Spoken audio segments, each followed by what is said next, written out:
జనాలు చచ్చిపోతూ ఉంటే ఆ రోజు కల్తీ మందులు సరఫరా చేసి కల్తీకి నాంది పలికాడు, కల్తీ లిక్కర్ చేసి కల్తీ లిక్కర్కి నాంది పలికాడు.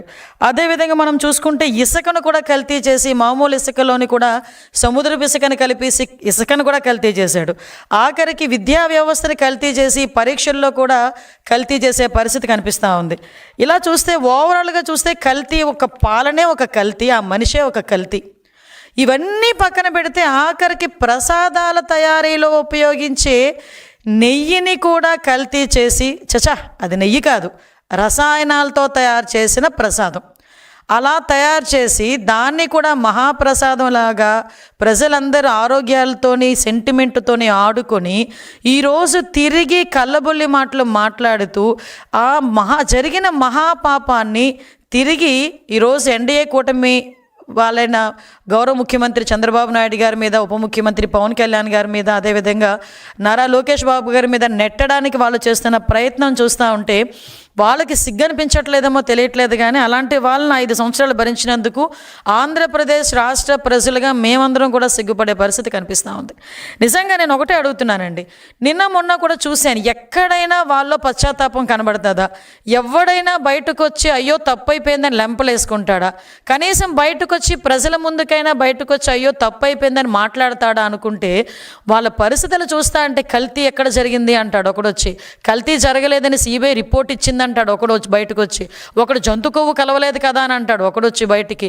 అంటే ఈ రకంగా తిరిగి అదే మసిపూసి మారేడికాయ చేసి ఆ నెపాన్ని అంతటిని తీసుకొచ్చి చంద్రబాబు నాయుడు గారి మీద, లోకేష్ బాబు గారి మీద, పవన్ కళ్యాణ్ గారి మీద నెట్టేయడానికి ప్రయత్నిస్తున్నారే తప్పించి ఎక్కడ కూడా పశ్చాత్తాపం అన్నది కనిపించట్లే.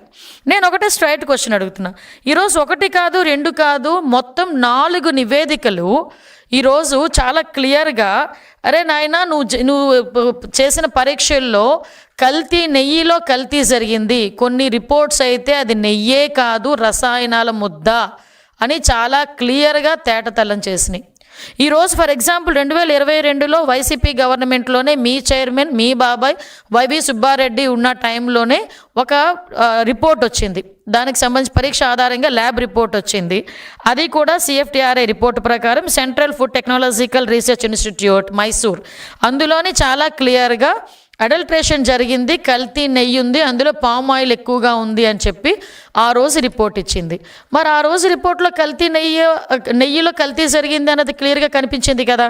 ఆ తర్వాత NDDB report, national dairy development board, ఇది కూడా కేంద్ర ప్రభుత్వ ఆధ్వర్యంలో నిర్వహించే ల్యాబొరేటరీ, ఇందులో కూడా చాలా క్లియర్గా కల్తీ జరిగింది, అందులోని జంతు కొవ్వు సంబంధించిన ట్రేసెస్ కూడా కనిపించినాయి అని ఆ రోజు రిపోర్ట్ ఇచ్చారు. తర్వాత NDRI report, national dairy research institute వాళ్ళు కూడా కల్తీ జరిగింది, ఆ కల్తీ నెయ్యి అయితే అందులో ఉంది, ఉపయోగించిన నెయ్యి అయితే రసాయనాల ముద్ద అని చెప్పి ఆ ల్యాబ్ రిపోర్ట్ కూడా బయటకు వస్తే కొంతమంది అంటారు అందులో జంతు కొవ్వు కలపలేదని చెప్పారు కదా అన్నారు. అందులో కలపలేదని ఎవడు కూడా అథెంటికేషన్ రిపోర్ట్ ఎవడో ఇవ్వలే. చాలా క్లియర్గా వాళ్ళు ఏమన్నారు, ఒక 10% లోపు కానీ కొంత జంతు కొవ్వు ట్రేసెస్ కనిపించాలంటే ఆ టెక్నాలజీ మా దగ్గర లేదు అన్నారు, కానీ అందులో లేదు అని ఎక్కడ కూడా మెన్షన్ చేయలే. అంటే వీళ్ళు ఏం చేస్తారంటే సూక్ష్మ రంధ్రాన్వేషణ అంటారనమాట కొంతమంది, అంటే చేసేది ఏమీ లేక కొంచెం నాటు సామెతలు వస్తాయి, అది నేను చెప్పకూడదు కూడా. అంటే సాధారణంగా కొన్ని సందర్భాల్లో ఉన్నట్టు చదవండిరా బాబు అంటే దాన్ని లూప్ హోల్స్ ఎతికి చదివే పరిస్థితుల్లో NDRI రిపోర్ట్ని బేస్ చేసుకొని వాళ్ళు మాట్లాడే పరిస్థితి కనిపిస్తుంది ఉంది. ఈరోజు సిట్ రిపోర్ట్, అది CBI సిట్ సంబంధించి సుప్రీంకోర్టు నిర్వహించిన ఒక CBI సిట్ ఆ రిపోర్ట్లో కూడా కల్తీ జరిగిందని చాలా క్లియర్గా అందులో మెన్షన్ చేసింది. నేను కల్తీ జరగలేదు అంటున్న మహానుభావులందరికీ కూడా ఒకటే స్ట్రైట్ క్వశ్చన్, కల్తీ జరగలేదని నీ దగ్గర రిపోర్ట్ ఏమైనా ఉందా? కల్తీ జరిగిందని నేను 4 రిపోర్ట్లు చూపించగలను ఈరోజు. గవర్నమెంట్ పరంగా నేను 4 రిపోర్ట్లు చూపిస్తా. నీ హయాంలో lab report, NDDB report, NDRI report, అదేవిధంగా CFTRI రిపోర్టు, సిట్ రిపోర్టు, 4 రిపోర్ట్లు నేను చూపిస్తా. కల్తీ జరగలేదు అని చెప్పేదానికి నీ దగ్గర ఏమైనా ఒక్క రిపోర్ట్ అథెంటికేషన్గా ఒకటి ఉందేమో చెప్పు. అంతేగాని నీ దగ్గర ఉన్న రిపోర్ట్ ఏంటో చెప్పనా, తాడేపల్లి కొంపలో ప్రింట్ అయ్యే ఒక సాక్షి పేపర్ ఏమి రాస్తే అదే రిపోర్ట్ అనుకొని బయటకు వచ్చి మేధావులు ఒక్కొక్కడు 30 సంవత్సరాల రాజకీయ అనుభవం ఉన్నవాళ్ళు, 20 సంవత్సరాల రాజకీయ అనుభవం ఉన్నవాళ్ళు, అదేవిధంగా మాజీ మంత్రులు, మాజీ ఎమ్మెల్యేలు రోడ్డు మీదకి వచ్చి బయటకు వచ్చి వెంకటేశ్వర స్వామి భక్తి పారవశ్యంలో మునిగిపోతున్నామని చెప్తూనే అదే వెంకటేశ్వర స్వామి కొండ మీద మహాపాపం జరిగితే ఆ మహాపాపం తాలూకు నివేదిక గురించి మాట్లాడండిరా అంటే సాక్షి పేపర్ ప్రింట్ అయిన ఒక నివేదికను తీసుకొచ్చుకొని ఇది అక్కడ కల్తీ జరగలేదు అని మాట్లాడతాడు. అరే మీకు అసలు బుర్ర పనిచేస్తుందా అండి? వెంకటేశ్వర స్వామి ప్రసాదం అండి. తిరుమల తిరుపతి దేవస్థానానికి ఎవరైనా యాత్రకి వెళ్ళారనుకోండి, ఆ యాత్ర ఎప్పుడు పూర్తవుతుందో తెలుసా జగన్మోహన్ రెడ్డి గారు? అఫ్కోర్స్ మీకు తెలియదు, మీకు హైందత్వం గురించి మీకు తెలియదు. కాబట్టి కొంతమంది మీ చుట్టుపక్కల ఉన్న వాళ్ళైనా కనుక్కోండి. చాలామంది అక్కడ మీ బాబాయ్ గారు వైవి సుబ్బారెడ్డి అక్కడ చైర్మన్ చేశారు, మీ పక్కనే ఉన్న భూమన్ కరుణాకర్ రెడ్డి, చెవిరెడ్డి భాస్కర్ రెడ్డి, ప్రతిసారి ఎంతో కొంతమందిని తీసుకెళ్లే మీ మహిళా మంత్రులు చాలామంది ఉన్నారు కదా, వాళ్ళందరినీ అడగండి యాత్ర ఎలా కంప్లీట్ అవుతుందంటే కొన్ని ఏరియాస్లో కానీ చాలా మట్టుకు తిరుమల తిరుపతి దేవస్థానంకి వెళ్ళి వెంకటేశ్వర స్వామిని, ఆ కలియుగ వెంకటేశ్వర స్వామిని మనస్ఫూర్తిగా దర్శించుకొని ప్రసాదాన్ని కాలికి తగలకుండా, కిందన కూడా పెట్టకుండా, చెప్పులతో కూడా చెప్పులు వేసుకొని కూడా ప్రసాదాన్ని చేతిలో పట్టుకోకుండా ప్రశాంతంగా ఇంటికి తీసుకొచ్చి పూజ గదిలో పెట్టి పూజ చేసి 10 మందికి చుట్టుపక్కల ఉన్న వాళ్ళకి ప్రసాదాన్ని పంచి అప్పుడు వాళ్ళ దీక్ష విరమణ చేస్తారు. అది తిరుమల తిరుపతి దేవస్థానం తాలూకా యాత్ర మహత్యం. అప్పుడే యాత్ర కంప్లీట్ అయినట్టు. ఒక ముడుపు కట్టుకొని ఎంతో ఆశతో ఆ ముడుపు తీసుకెళ్ళి ఆ తిరుమల తిరుపతి దేవస్థానంలో వేసి ప్రసాదం తెచ్చుకుంటారు. మీరు తిరుమల తిరుపతి దేవస్థానానికి వెళ్ళిన తర్వాత తిరుపతి వెళ్ళామంటే దర్శనం బాగా జరిగిందా ఫస్ట్ క్వశ్చన్. సెకండ్ క్వశ్చన్, ప్రసాదం ఎక్కడ? ఇది కామన్గా ఎంత కోటీశ్వరుడైనా అపర కోటీశ్వరుడైనా కూడా తిరుమల తిరుపతి దేవస్థానంకి తిరుపతి వెళ్ళాను అంటే ప్రసాదం తెచ్చావా అని అడుగుతారు. అంటే తిరుమల తిరుపతి దేవస్థానంలో కలియుగ వెంకటేశ్వర స్వామి దర్శనం ఎంత గొప్పో, ఆ కలియుగ వెంకటేశ్వర స్వామి దర్శనం తర్వాత ఆయన ఇచ్చే ప్రసాదాన్ని కూడా అంత గొప్పగా స్వీకరించేటంత సనాతన ధర్మం కలిగిన మన హైందవత్వం ఇది. అటువంటి ప్రసాదాల్లోని నెయ్యి అన్న ఒక పదార్థం అనేది చాలా ప్రాంప్ట్ అనమాట. ఎందుకంటే పోటు పక్క నుంచి వెళ్తే ఆ నెయ్యి గుమగుమలకి ప్రసాదం ఇక్కడ తయారు చేస్తున్నారు అని ఈవెన్ దో మన సంచిలోని ఆ ప్రసాదం తెచ్చుకున్న ఆ గీ స్మెల్ కొన్ని రోజులు పోదు. అంటే అంత మంచి గీ వాడతారు. ఏమంటే ప్రసాదాల్లో తయారు చేసిన నెయ్యిని కూడా కల్తీ చేశారంటే వీళ్ళు కల్తీ బతుకుల గురించి మనం ఒక్కసారి ఆలోచిస్తే జుగుప్సాకరంగా కనిపిస్తుంది. నిజంగా ఎలాంటి వాళ్ళైనా ప్రజలు కూడా ఈరోజు ఆలోచిస్తున్నారు.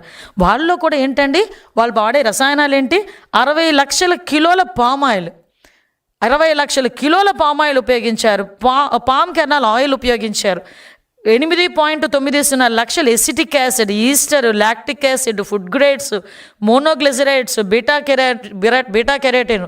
ఈరోజే తెలిసింది లప్సా ఎందులో యూజ్ చేస్తారో తెలుసా అండి? బాత్రూమ్ క్లీనర్స్కి ఉపయోగించే ఒక కెమికల్ని దేవుడికి పెట్టే ప్రసాదంలో కలిపి అలాంటి దాన్ని కూడా తీసుకొచ్చి ప్రజలకు అప్పచెప్పి వాళ్ళ మనోభావాలతోనే కాకుండా వాళ్ళ ఆరోగ్యాలతో కూడా ఆడుకున్నారంటే నిజంగా క్షమించాలా అని అడుగుతున్నాను. నేను ఈ క్వశ్చన్ క్షమించాలని అడుగుతున్న క్వశ్చన్ ప్రజలను అడుగుతున్నాను. ఇలాంటి వాళ్ళని క్షమించాలా? ఇంకా మన మధ్యలోని వీళ్ళు మనుషులుగా తిరిగే అర్హత ఉందా వీళ్ళకి? ఎంత మహాపాపానికి వడిగట్టారండి. ఇది మహాపాపం కాదా? అంటే ఇదంతా కూడా గీలా కనిపించడానికి, గీలా చిన్న స్మెల్ రావటానికి ఇన్ని కెమికల్స్ వాడారు. అంటే ఇక్కడ లప్సా గురించి మాట్లాడితే ఇందాక మనం చాలా మాధ్యమాల్లో కూడా చూసాం. అసలు ఆ లప్సా అనేది ఎందుకు కొనుగోలు చేశారు అంత క్వాంటిటీ ప్రకారం? చాలా వాటికి సమాధానం చెప్పాల్సి వస్తుంది. ఈరోజు కల్తీ జరగలేదన్న మహానుభావులందరూ కూడా ఈరోజు అదేవిధంగా ఒకసారి చూస్తే ఇక్కడ అసలు నాకు ఇప్పటికీ కూడా అర్థం కాని ఒక లాజిక్ అనమాట. అంటే నేను సిట్ రిపోర్ట్ చూశాను, నెక్స్ట్ ఇంకొక విషయం చెప్పాలండి, దాని తర్వాత దీని దగ్గరికి వస్తా. కరెక్ట్గా ఇంకా సిట్ ఛార్జ్ షీట్ వస్తుంది అని, సిట్ రిపోర్ట్ వస్తుంది ఇంకో 4-5 రోజుల్లోనో లేకపోతే 2-3 రోజుల్లోనో అనేసరికి ప్రజల తాలూకా మైండ్ సెట్ని ప్రిపేర్ చేయడానికి ఒక అబద్ధపు మూక బయలుదేరింది. నేను ఆ రోజే అనుకున్న గ్యారంటీగా అందులో ఏదో ఉంది, అందుకే వీళ్ళు మొదలుపెట్టారు అని. 3 రోజుల ముందు నుంచి ఇంకా ప్రజలకు అథెంటికేషన్గా ఒక పేపర్ రాలే. ఏది రిపోర్ట్ రాలే. కానీ 3 రోజుల ముందు నుంచి ఇందులో జంతుకోవలేదని సిబిఐ చెప్పింది, జంతుకోవలేదని సిబిఐ చెప్పింది, జంతుకోవలేదని సిబిఐ చెప్పింది అంటే ప్రతి ఒక్కరు ఎలా ఆలోచించారంటే జంతుకోవలేదా అంటే కల్తీ జరగలేదా?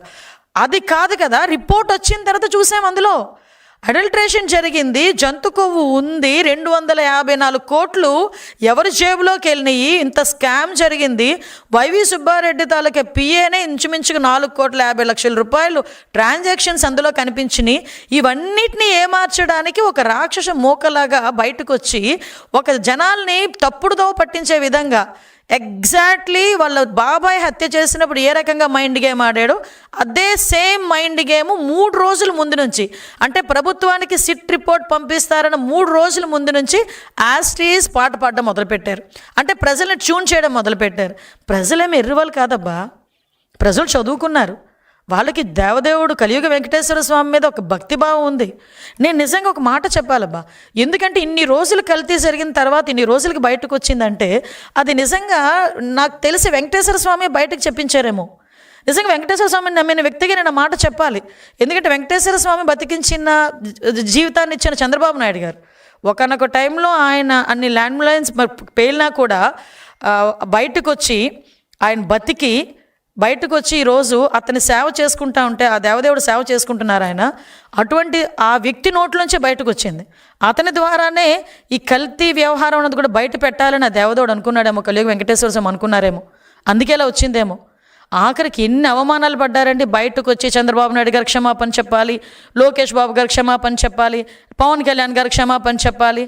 అసలు క్షమాపణ కాదు, క్షమాపణే లేని పనిష్మెంట్ ఏదైనా ఉంది అనుకుంటే మీకు ఇవ్వాలి ఇప్పుడు. అలాంటిదండి ఈరోజు మళ్ళీ చూస్తే అందులోని మళ్ళీ వీళ్ళు మాట్లాడతారు టెండర్ ఫైల్ కనుక మనం చాలామంది అందరికీ తెలుసు టెండర్ ఫైల్లో నెయ్యి ఎలా వస్తుందండి? పాలుంటే నెయ్యి వస్తుంది, అంతే కదా. పాలే అవసరం లేదంట.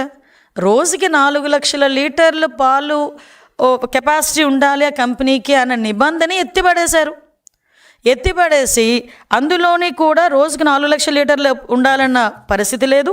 వాటితో పాటు కండిషన్ 19 అది కండిషన్ 18లో కూడా 3 సంవత్సరాల అనుభవాన్ని 1 సంవత్సరానికే తగ్గించారు. టర్నోవర్ని కూడా 250 కోట్ల నుంచి 150 కోట్లకు పడిపోయింది. ఆఖరికి FSSAI రిపోర్ట్ ఉండాలి, దాని సర్టిఫికేషన్ ఉండాలి అన్న నిబంధనను కూడా పక్కన పడేశారు. ఎవరి గురించి, ఎందు గురించి, ఎవరి జేబులు నింపడం గురించి, ఎవరి కళ్ళల్లో ఆనందం చూడడం గురించి, ఎవరిని మోసం చేయడం గురించి. పాలే లేకుండా నెయ్యి ఎలా వస్తుంది? అది చిన్న పిల్లోడిని అడిగినా చెప్తాడు ఎలా వస్తుంది. నాకు తెలిసి ప్రపంచంలోని ఏ టెక్నాలజీ కూడా పాలు లేకుండా నెయ్యిని తీసుకొచ్చిన టెక్నాలజీ, ఎంత టెక్నాలజీ పెరిగినా ఆ టెక్నాలజీ అయితే రాబోదు, రాలేదు. కానీ ఇలాంటి టెక్నాలజీ ఏవైనా నేను ఇందాక చెప్పాను కదా, ఈ కేబీఆర్ బోర్డులో ఏమైనా తాడేపల్లిలో ఉందేమో ఒకసారి చూడాలి. తాడేపల్లి ఏమైనా కొత్త ఫార్ములా ఏమైనా మొదలు పెట్టారేమో, పాలు లేకుండా నెయ్యి తయారు చేసే ఫార్ములా మొదలుపెట్టారు కదా, పామ్ ఆయిల్తో మొదలుపెట్టారు కదా. ఇలా తీసుకొచ్చిన పరిస్థితి కనిపించింది. ఆఖరికండి 2022లో ఒకటి నిబంధన ఉంటుంది, బీటా సిస్టోస్టిరోల్ టెస్ట్ ఒకటి ఉంటుంది. ఆ టెస్ట్ చేయాలి కంపల్సరీగా. ఎవరైతే సరఫరా చేస్తున్నారో నెయ్యిని ఆ టెస్ట్ కంపల్సరీ వాళ్ళకు ఉండాలి. ఆ టెస్ట్ నిబంధనని కూడా సడలించేశారు. ధర్మారెడ్డి గారే పెడతారు, ధర్మారెడ్డి గారే తీశారు. ఎందుకోసం తీశారో తెలియదు, ఎవరి కోసం తీశారో తెలియదు, ఎంత దానికి ఖరీదు చేశారో కూడా తెలియదు, ఎవరు జేబులు నింపడానికి చేశారో కూడా తెలియదు. ఎందుకు చేశారని అడిగితే దానికి సమాధానం లేదు. ఈరోజు ఆఖరికి లాస్ట్ అండ్ ఫైనల్గా ఈ మహాపాపాన్ని తల చుట్టుకుంటుంది అనుకున్నాడో ఏంటో తెలియదు కానీ ఈ YV Subbareddy ex chairman Jaganmohan Reddy తాలూకా వాళ్ళ బాబాయ్ ఈ రకంగా ఈరోజు మాట్లాడుతున్నారు. ఈరోజు ఒకసారి వినండి ఒక interview. I agree that they have submitted in their report that ghee is adulterated. And they have also mentioned adulterated ghee supplied because of so many people's involvement and some officers' involvement, some third persons' involvement in the, all those people were named and charge-sheeted also. Ghee is adulterated with some palm oil, some canola oil, some other items, whatever it is, that is found in the CBI SIT report that has been mentioned there. విన్నారు కదండి, నిన్నటి వరకు కల్తీ జరగలేదు అనుకునే పెద్ద మనుషులందరూ ఇప్పుడు ఏం సమాధానం చెప్తారు? అంటే అడల్ట్రేషన్ జరిగిందట, కల్తీ జరిగిందంట, అందులో పామ్ ఆయిల్ ఉందంట, అందులోని పామ్ కెర్నల్ ఆయిల్ ఉందంట, అన్నీ ఉన్నాయని ఆయన ఒప్పుకుంటున్నాడు, ఛార్జ్షీట్లో ఉందని ఒప్పుకుంటున్నారు. కానీ ఆఫీసర్స్ అందరూ చేశారు, థర్డ్ పర్సన్స్ చేశారని చెప్తున్నారు. మరి ఈయన తాలూకా సిగ్నేచర్ ఉండక్కర్లేదా? పర్చేస్ కమిటీ ఎవరి ఆధ్వర్యంలో ఉంటుందని పర్చేస్ చేస్తుందండి? పర్చేస్ కమిటీ చైర్మన్ ఆధ్వర్యంలో కూర్చోదా? 2022లోనే అడల్ట్రేషన్ జరిగిందని రిపోర్ట్ ఇచ్చినప్పుడు చైర్మన్గా ఆయన ఏం చేశాడు? ఆ రోజు ఎందుకు దాని మీద చర్య తీసుకోలేదు? ఇలాంటి వాళ్ళని ఏం చేయాలి? ఇలాంటి వారు ఎవరికి సమాధానం చెప్పాలి? ఈరోజు ఏదో బయటకు వచ్చి చాలా ఏమీ జరగలేదన్నట్టుగా లైట్గా మాట్లాడి వెళ్ళిపోతే దానికి సమాధానం ఎవరు చెప్తారు ఈరోజు? అంటే ఏంటి హైందత్వం మీద మీకున్న కోపం ఏంటి? దేనికి హైందత్వం మీద మీకున్న కోపం? అంటే ఒక ధర్మాన్ని పాటిస్తున్న, ఒక సనాతన ధర్మాన్ని పాటిస్తూ, ధర్మాన్ని నడిపిస్తూ, ఒక అందరికీ నమ్మకమైన ఒక కలియుగ వెంకటేశ్వర స్వామి తాలూకా అంటే ప్రసాదాన్ని రసాయనాలతో తయారు చేసి ప్రజల ప్రాణాల మీదకి, ప్రజల సెంటిమెంట్తో ఆడుకున్న వాళ్ళకి మిగతావి కల్తీ చేయడం ఎంత ఈజీ అవుతుందండి? అంటే ఇప్పుడు 5 సంవత్సరాలు ఒక్కసారి మేము వెనక్కి వాళ్ళ 5 సంవత్సరాల పరిపాలనలో ఏ ఒక్క చిన్నది పార్ట్ తీసినా అందులో కల్తీ ఉంటుంది గ్యారెంటీగాను. అందుకే అన్నాం కల్తీ బతుకులు, కల్తీ మనుషులని. ఈరోజు అలాంటి వాటిలన్నింటినీ మేము అడుగుతుంటే తిరిగి మా మీద ఎదురుదాడి చేస్తూ ఎవడెవడనో పంపించడం, వాడి చేతేమో చంద్రబాబు నాయుడు గారిని, లోకేష్ బాబు గారిని, పవన్ కళ్యాణ్ గారిని తిట్టిస్తే తిరిగి మేము ఏదైనా వాళ్ళని ట్రాఫిక్ అబ్స్ట్రక్ట్ చేసినా ఏదైనా చేసినా మేము కేసులు పెడితే ఆ కేసుల నేపథ్యంలో పరామర్శిస్తున్నానని చెప్పి ఒక 20 కిలోమీటర్లకి 30 కిలోమీటర్లకి కూడా 6 గంటలు 7 గంటలు ట్రాఫిక్ జామ్ చేయటం ఏంటండి ఇది? అంటే ప్రజలు చూడట్లేదు, ప్రజలు గమనించట్లేదు అనుకుంటున్నారా? లేకపోతే మీ సాక్షి మీడియా ఎలివేషన్స్కి ప్రజలు పడిపోతున్నారు అనుకుంటున్నారా? ఒకటి మాత్రం నిజమండి, ఎవరితోనైనా పెట్టుకోవచ్చు కానీ వెంకటేశ్వర స్వామి మాతో మాత్రం పెట్టుకోకూడదు. అది చాలా సందర్భాల్లో వాళ్ళ కుటుంబాల్లో కూడా రుజువైన సంగతి నేను ఈ సందర్భంగా గుర్తు చేస్తున్నా. ఎందుకంటే ఎంతో సెంటిమెంట్ కలిగి సాధారణంగా ఏ దేవుడినైనా ఏ దేవుడి గురించి అయినా మాట్లాడినప్పుడు, మామూలుగా మాట్లాడినా వెంకటేశ్వర స్వామి గురించి మాట్లాడినప్పుడు నిజంగా ఆ దేవదేవుడు అక్కడ వెలుసున్నాడు, అక్కడ మనల్ని చూస్తున్నాడు, మన కోరికలు తీరుస్తున్నాడు అన్న భావన కలుగుతుంది. నేను నిన్ననే నా కాన్షియన్స్లో చాగంటి కోటేశ్వరరావు గారి ప్రవచనం ఉపమా వెంకన్న ఆలయంలో పెట్టా. ఆయన అన్నారు, ఆయన ఒక శిల కాదమ్మా, ఆయన అక్కడ మనిషి, ఆ దేవుడు మనిషి రూపంలో ఉన్న దేవుడు వెంకటేశ్వర స్వామి అని అంత నమ్మే ప్రజల మధ్యలోని అతనికి పెట్టే నైవేద్యం, పెట్టే ప్రసాదాన్ని, లడ్డూ ప్రసాదాన్ని, ఇంకో అపచారం ఏంటో చెప్పనా, అయోధ్యకి కూడా ఆ లడ్డూనే పంపించారండి బాబు. ఇదొక అపచారం అంటే అదొక మహా అపచారం. వీళ్ళని ఏమి చేస్తే వాళ్ళ పాపం పరిహారం అవుతుంది? వీళ్ళు ఏమి అంటే వచ్చి లెంపలేసుకున్నా కూడా వాళ్ళ పాపం పోదు. నేను ఒకటే అంటున్నా, బయటకు వచ్చి ఇలాంటి పిచ్చి పిచ్చి పేలాపనలు తిరిగి చంద్రబాబు నాయుడు గారు సీఎం గారి మీద, డిప్యూటీ సీఎం గారి మీద, లోకేష్ బాబు గారి మీద తిరిగి మీరు ఇలాంటి ప్రచారాలు చేస్తారు అని అంటే కనుక ఈసారి చూస్తూ ఊరుకునే ప్రసక్తి లేదు. కంపల్సరీగా ప్రజల్లో ఒక చర్చ జరగాలి, ప్రజల్లో ఒక అవేర్నెస్ రావాలి. ఇలాంటి మనుషులన మనం ఈరోజు లాస్ట్ 5 సంవత్సరాలు భరించాము అన్న దృక్పథం కూడా ప్రజల్లోకి రావాలి. ఇలాంటి వాళ్ళని ఎట్టి పరిస్థితుల్లోని తిరిగి కనీసం రాజకీయాల వైపు చూడకుండా చేసే బాధ్యత కూడా ప్రజలు తీసుకోవాలి. నేను ప్రజలను అప్పీల్ చేస్తున్నా, రాజకీయాలు ఉంటాయి పోతాయి, ఇవన్నీ పక్కన పెడితే ఈరోజు మన మనోభావాలు, ప్రజల మనోభావాలు, హైందవ మనోభావాలు, అన్ని కులాలకు సంబంధించిన మనోభావాలు నిలబెట్టుకోవాల్సిన అవసరం ప్రజలకు మన మీదే ఉంది, మన మీదే ఆ బాధ్యత ఉంది. దాన్ని ప్రజలందరూ కూడా గమనించాల్సిందిగా కోరుకుంటూ సెలవు తీసుకుంటున్నాను.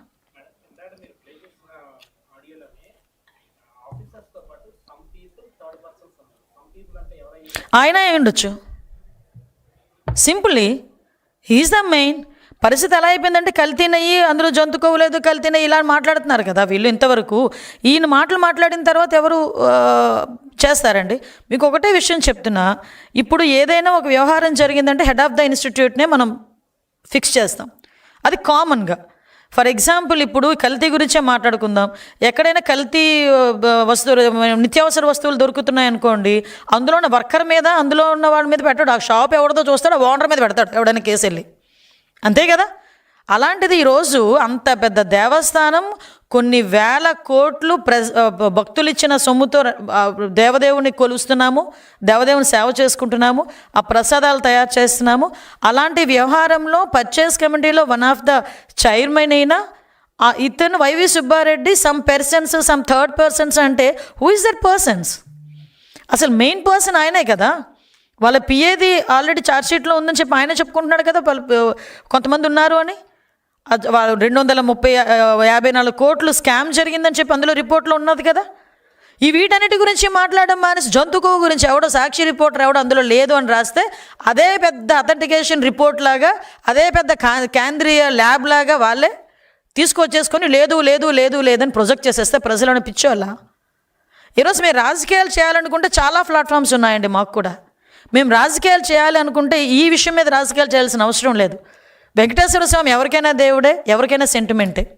మేము తప్పుడు ప్రచారాలు చేయాల్సిన అవసరం లేదు, తప్పుడు ఆధారాలు సృష్టించాల్సిన అవసరం లేదు, తప్పుడు మాట్లాడాల్సిన అవసరం అంతకన్నా లేదు మాకు.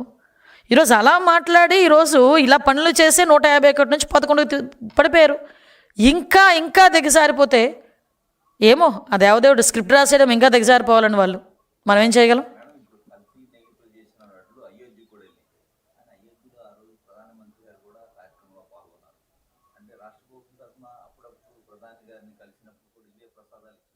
అంతే కదండి. వెంకటేశ్వర స్వామి బొమ్మ తీసుకెళ్ళేవారు, మీకు గుర్తుందా? ప్రతిసారి ఒక షాలు వెంకటేశ్వర స్వామి బొమ్మ, దాంతోపాటు ప్రసాదము, ఇదే ప్రసాదం తీసుకెళ్లారు.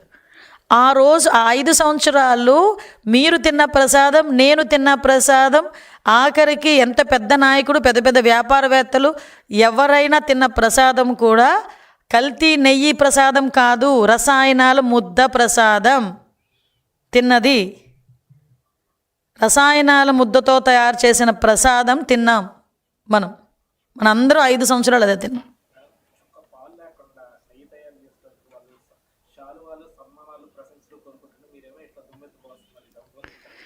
అంటే ఎలా నిజంగా ఒక్కొక్కసారి అప్పుడే ఈ నవ్వు ఆనందంతో వచ్చే నవ్వు కాదు, బాధతో వచ్చే నవ్వు. అంటే ఎంత కాన్ఫిడెంట్గా మాట్లాడతాడండి అబద్ధాలు కూడా. నన్ను శాలువాలు కప్పడం పోయి, నాకు దండలు వేయడం పోయి, నన్ను తిట్టరా, రోడ్డు మీదకి వచ్చి మాట్లాడమనండి. ఇప్పుడు నేను మళ్ళీ అడుగుతున్నా, క్వశ్చన్స్ అడుగుతున్నా. నేను నీ దగ్గర ఏ రిపోర్ట్ ఆధారంగా అందులో కల్తీ జరగలేదని చూపించి ఒక్క రిపోర్ట్ చూపించమనండి. నేను 4 రిపోర్టులు చూపిస్తాను. నేను కల్తీ జరిగింది అని, జంతుకు ఉంది అని ఒక్కటి చూపించమనండి. లేదు అని చెప్పడానికి ఎందుకు నోటి మాటతో? మళ్ళా తిరిగి దీన్ని డైవర్ట్ చేయటానికి వీళ్ళేమో పరామర్శలు అని చెప్పి ప్రదర్శనలు చేస్తున్నారు. దానికి కూడా ఒక అప్పీల్ చేయాలండి మీ అందరికీ కూడా, ప్రజలకు అందరికీ కూడా. ఇప్పుడు ఏంటంటే, ఇప్పుడు నేను నిన్న కూడా మాట్లాడాను, ప్రజలు రాజకీయాలు ఉంటాయి, రాజకీయాలు అన్నీ అందరూ చేస్తుంటారు. కానీ ఎవరు రాజకీయం చేసినా, ఎవడు రాజకీయంలోని అధికారంలోకి రావాలనుకున్నా ప్రజా సంక్షేమం గురించి, ప్రజల అభివృద్ధి గురించి, ప్రజల తాలూకా భద్రత గురించి, ప్రజాక్షేమం గురించి, ఇదైతే అల్టిమేట్, అంతే కదా. కానీ ఈరోజు అదే ప్రజల్ని ఇబ్బంది పెడుతూ 20 కిలోమీటర్ల ప్రయాణానికి 7 గంటలు 8 గంటలు తీసుకుంటూ ట్రాఫిక్ అబ్స్ట్రక్ట్ చేస్తూ ప్రజల్ని ఇబ్బందులు పెడుతూ క్లియర్గా ఉన్నా కూడా కావాలని నెమ్మదిగా వెళ్తూ 2 కిలోమీటర్లు 3 కిలోమీటర్లు కూడా 2 గంటలు 3 గంటలు చేస్తూ ఏమి సాధిద్దామని. అంటే ఇలాంటి తప్పులన్నీ చేసేయటం, ప్రజల మధ్యలోకి వెళ్తే మాకు ఇంత ప్రజా ఆదరణ ఉందని వాళ్ళ తాలూకా జనాలందరినీ చూపించుకోవటం చేసే ప్రయత్నం, అది కూడా అఫ్కోర్స్ బెడిసికొడుతుంది అనుకున్న తర్వాత విషయం. దీని మీద కూడా ఏం చేయాలని ఒక చర్చ అయితే సాగుతుంది.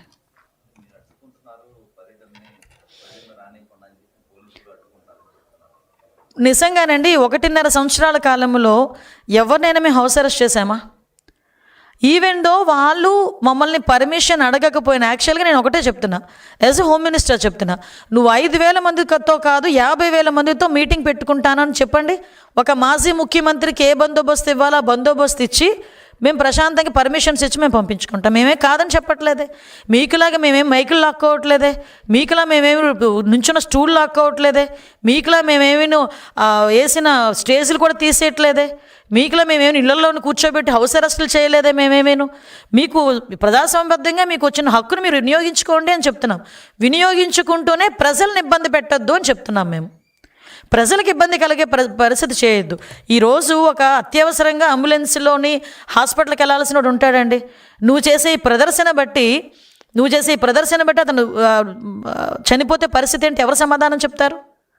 ఈరోజు ఎవరో ఎక్కడికో ఇంటర్వ్యూకి వెళ్ళాల్సి వస్తుందండి, వాడు ఉద్యోగం పోతే ఎవరు సమాధానం చెప్తాడు? ఎవరో ఎక్కడికో ఏ ఫ్యాక్టరీకో పనికి వెళ్ళాల్సి వస్తుందండి, ఆ రోజు జీతం పోతే వాళ్ళ ఇంట్లో భోజనం ఎవడు పెడతాడు? కొంచెం కామన్ సెన్స్, సివిక్ సెన్స్ ఉండాలి కదా అని అడుగుతాను నేను. అది లేకుండా ఇష్టానుసారంగా మేము వెళ్తామంటే చూస్తూ కూర్చొని ప్రసక్తి అయితే ఉండదు, ఆటోమేటిక్గా కేసులు అయితే పడతాయి. చూపించమనండి, పర్మిషన్ నిజంగా అడిగితే మేము చెప్తాం ఎన్ని కార్లు వెళ్తాయి, ఎంతమంది జనాలు వస్తారు, దాన్ని బట్టి మేము బందోబస్తు ఏర్పాటు చేసుకుంటే మేము అడుగుతాం. కానీ అలాంటిది ఏం లేదు, ఎక్కడ కనిపించట్లేదే. మేము ఇంటిమేషన్ ఇస్తారు, మేము పలానా దగ్గరికి వెళ్తామని, అంటే మేమే ఇంతమంది వస్తారేమో అనుకొని మేమే పెట్టుకొని ఎవరైనా ఎక్కువ మంది వస్తే ఆపితే పోలీసులు తోస్తున్నారు, పోలీసులు అని చెప్పి మాట్లాడుతూ ఎవడో రప్పా అని చోటు నోటుకొచ్చినట్టు మాట్లాడినా మేము నోరు మూసుకొని ఊరుకోవాలా? మళ్ళీ తిరిగి పోలీసుల్ని ప్రభుత్వాన్ని మీరు అడ్డుకుంటున్నారని మాట్లాడడం సబబా? అది ఒకసారి కామన్ సెన్స్ కదా అది. Thank you.